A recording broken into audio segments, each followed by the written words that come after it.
तो जो बना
तो जो बना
सच पूछी तब आज हमने के बात के अगर बात कर लियो ना तो हे आदमी में ऐसा बात बाकी आदमी के बातें से इतना बात निकलेला ना कि बात होके लगेला गतिये से लगड़ हो गइला। और हमनी के खुशनसीब बानी जा जे अरविंद भैया जी सन कलाकार हमनी के बीच में, अजीत भैया जी सन कलाकार। तई बात जानते नहीं कि ना का उ लंगर पहले के ना हो रे ई बोलल के चलते उनका भाई मार के उनका गोड़ तोड़ देले कि ना कहीं जाई ना बोली। हम तो सुनल नहीं कि चैत में कोयलर के बोली मीठ लगे हां लेकिन ओकरो बोलिया निमन नहीं आए है अरे माहुर भरे कोई जब बोलिया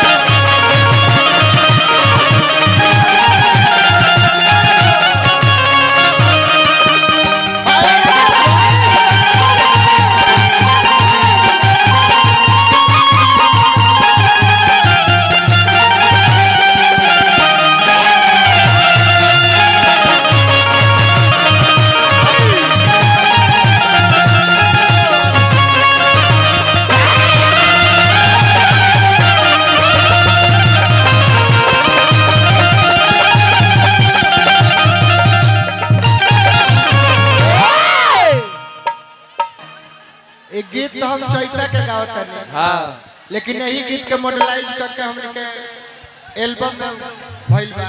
हां अब जब तक 2-4 दिन में रिलीज भी हो शूट हो गइल बा, 2-4 दिन में रिलीज भी हो नीतीश भैया जाई हो है ना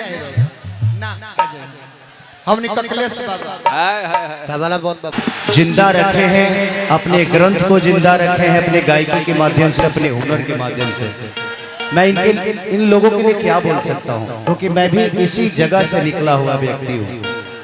और अरविंद भैया का तो अलग ही जलवा होता है, उनका तो हमेशा से फैन रहा। यूट्यूब पे सुबह सुबह के हमारे दोनों आदमी के दो गोला ही मॉर्निंग होला, भैया के और अपने बड़े भाई अजीत हलचल जी, क्योंकि इनका बहुत योगदान भी है मेरे जीवन में। बहुत सारे गाने आप लोगों ने देखा होगा जो अजीत भैया हमारे लिए लिखते भी हैं, और बहुत एक प्यार मिलता है मुझे पूरे नरधिक विधाज के जितने भी लोग हैं, क्योंकि मैं भी वहीं से निकला हूँ, तो सबके दिलों में मैं इसीलिए रहता हूँ क्योंकि मैं इसी जगह का हूँ और इसी विधा से मैं निकला हूँ। हमारे सुखलाल आंधी भाई, संजय जहरीला जी, बहुत सारे कलाकार हैं यहाँ पे, कुंदन, तो सारे लोग यहाँ पे हैं जो कि बहुत प्यारे हैं और अपनी भाषा को, अपनी भोजपुरी को। अभी भैया के एगो लिखल गाना हम गौले बने कैसेट में, ओकर शूटिंग पर सवे का कह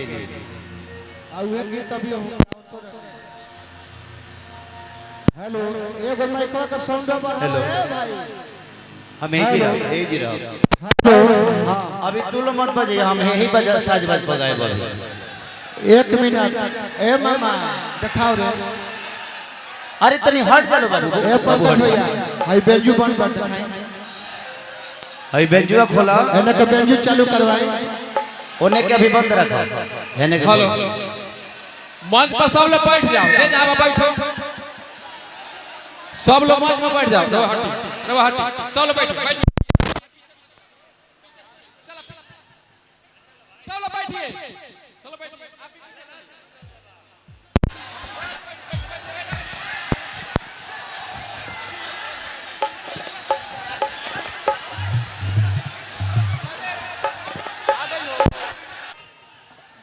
चलिए हमने के फाइनेंसर साहब, मानिए हमने के अभियंता जी जवाब दे, नीतीश भैया के भी फाइनेंसर, हमने सब भाई के फाइनेंसर, बाबा के तरफ से पुरस्कार बा, आशीर्वाद के रूप में स्वीकार बा।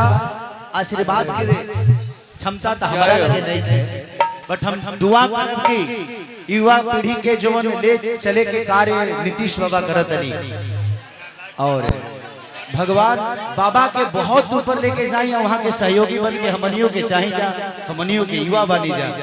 अब रउआ सब युवा के ही हाथ में बिहार के नेतृत्व बा, रउआ लोग चाहब तो शायद हर युवा नीतीश भैया के सपोर्ट और नीतीश भैया से प्यार करी, और रउआ सब के आशीर्वाद रही तो बिहार के कीर्ति आज ना तक काल जरूर बा।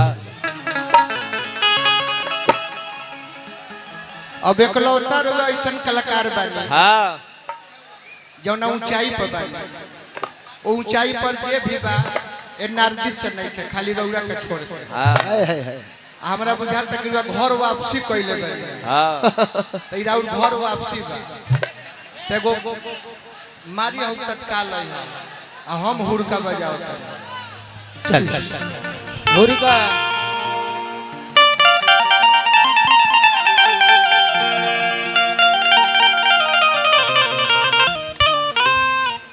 बहुत सुंदर, तेरे हाथ डाली, चढ़ जालो बेंजुआ पर, चढ़ जालो रीढ़वा पर घूम दल एक बार, हट जालो तने जैसे भैया तन बेंजुआ बाजे दलो।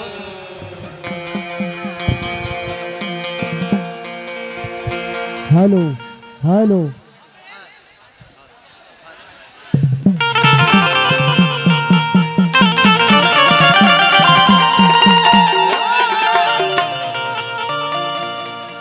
और निशा उपाध्याय जी हैं, प्रीति सिंह हैं, अरे सॉरी निशा दुबे, क्या करिए इतना ना निशा हो गई वालों ने कंफ्यूज हो जाता है। हेलो हेलो हेलो हेलो लेवल बढ़े, हाँ ये ठीक बोला था भाई, एकरा में थोड़ा सा कम कर दो। हेलो हेलो हेलो कोरस एने वाला कोरस चालू करो,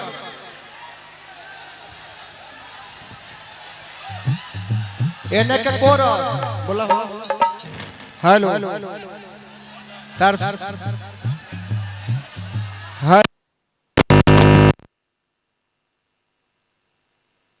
हेलो हेलो हां हेलो काहे के बंद, हेलो इने पूछल है, हेलो बेंजू बढ़ावा, और नाल के टोन ऑन चालू कर बेसोस, काहे बंद कर दल, लबा लबा बंद कर दल। हेलो बेंजू खोला यार, नाल खोला, कुल बेंजू बंद बाड़ी सा, साउंड ऑफ हेलो चालू करो, बेंजू तार बेंजुआ खोल दे भैया। हेलो